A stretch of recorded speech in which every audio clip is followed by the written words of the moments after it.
അളിയ ഞാനത് മനഃപൂർവ്വം ചെയ്യണമെന്നത് ചെയ്തൊന്നും അല്ല. ആ സമയത്തൊരു റിഫ്ലക്സ് ആക്ഷനിൽ അറിയാറൊന്ന് തോണ്ടിപ്പോയതാ. നീ എന്നെ എന്തോ ഇതുപോലെയൊക്കെ തോണ്ടിക്കുന്നു. അത് മാത്രമല്ല എന്നെ തള്ളി വരട്ടിരിക്കുന്നു. എന്നിട്ട് ഞാൻ ഇതുപോലെ വിഷമിച്ചിരുന്നിട്ടുണ്ടോ? അപ്പൊ ആ സെൻസിൽ അങ്ങ് എടുത്താ തോറിടാ. ഞാൻ വിട്ടു വിട്ടാ വിട്ടു. ഞാൻ ആ സമയത്ത് ഒരു ഇതില് പറഞ്ഞു പോയത്. ആ അമ്മൂമ്മയുടെ അങ്ങനെ പറയാൻ പാടില്ലായിരുന്നു. ക്ഷമി. എന്തുവാടാ ഇനി നീ അത് വിട്ട് കളാ. നീ ഇനി അത് പിടിച്ച് കേറണ്ട. പിന്നെ ഇടയ്ക്ക് ഇതേപോലെ ഒന്നൊക്കെ തരാൻ സിദ്ധുള്ളത് നല്ലതല്ലേ? തന്നെ അടുത്തോടെ തരാൻ പാ. അപ്പൊ ഞാൻ കാണിച്ചു തരാം. കേശു പിന്നല്ല പിന്നെ തല്ലി വിട്ടിരിക്കുന്നതിനടുത്ത് ഇങ്ങനെയൊക്കെ പറഞ്ഞാൽ പിടിക്കൂ? ലച്ചു ചുമ്മാ എന്റെ അളിയനെ ചൊറയാൻ നിൽക്കല്ലേ. നീ അകത്തെങ്ങാനും പോയിരുന്നേ.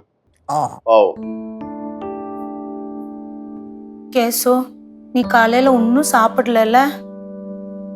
உனக்கு தோசை பிடிக்கலன்னா வேண்டாம். உனக்கு சுடு சுடா புட்டு பப்படம் ഓംലെറ്റ് நான் இப்பவே செஞ்சு கொடுக்கறேன்டா. എനിക്കൊന്നും വേണ്ട.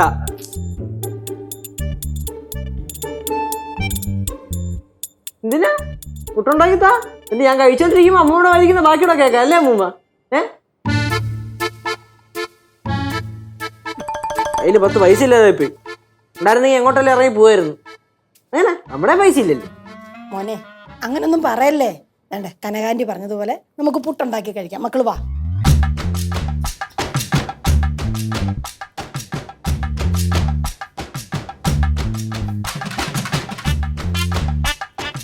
കനാൻറ്റി പറഞ്ഞാല് പുട്ടുണ്ടാക്കി കഴിക്കാം. എനിക്കിത് പുട്ട് വേണ്ട.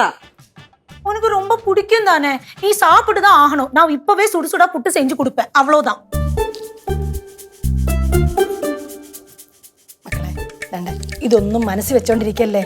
സിദ്ധുവേ മോന് ചേട്ടനെ പോലെ അല്ല, ചേട്ടൻ തന്നെ.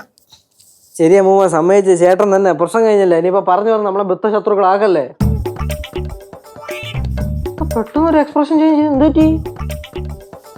അല്ല എന്നാലും നീ എന്നോട് ഇറങ്ങിപ്പോവാൻ പറഞ്ഞില്ലയോ? എങ്ങോട്ടെങ്കിലും ഇറങ്ങിപ്പോക്കോ എന്ന് പറഞ്ഞില്ലേ? ഇനി അങ്ങോട്ട് അങ്ങനൊക്കെ തന്നെ ആയിരിക്കും. എനിക്ക് മനസ്സിലായി. അല്ലേ അപ്പൊ എനിക്ക് തല്ലി കിട്ടിയതല്ലേ ഇപ്പോഴത്തെ വിഷയം? പറയാനും പാടില്ലായിരുന്നു. അളിയാ അക്കടു ചക്കരടാ എന്താടാ?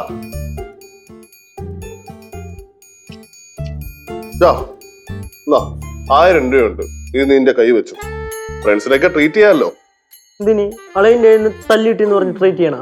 എടാ അങ്ങനെ പറയല്ലടാ. ഞാൻ തല്ലില്ലല്ലോ. ഒന്ന് തോണ്ടിയല്ലേ ഉള്ളൂ. നീ എന്നെ ഇങ്ങനെ വിഷമിപ്പിക്കല്ലേ. നീ ഇത് മേടിച്ചേ. മേടിക്കേ. അങ്ങനെ നീ ചിരിച്ചേ. അങ്ങോട്ട് ചിരിയെന്ന്. കനകാന്റി നിനക്ക് വേണ്ടി സ്പെഷ്യൽ പുട്ടും ഓംലെറ്റും ഒക്കെ ഉണ്ടാക്കി കഴിച്ചിട്ടേ പുറത്താവുള്ളൂ. ഓക്കെ ഓക്കെ അല്ലേ? ഓറിടാ.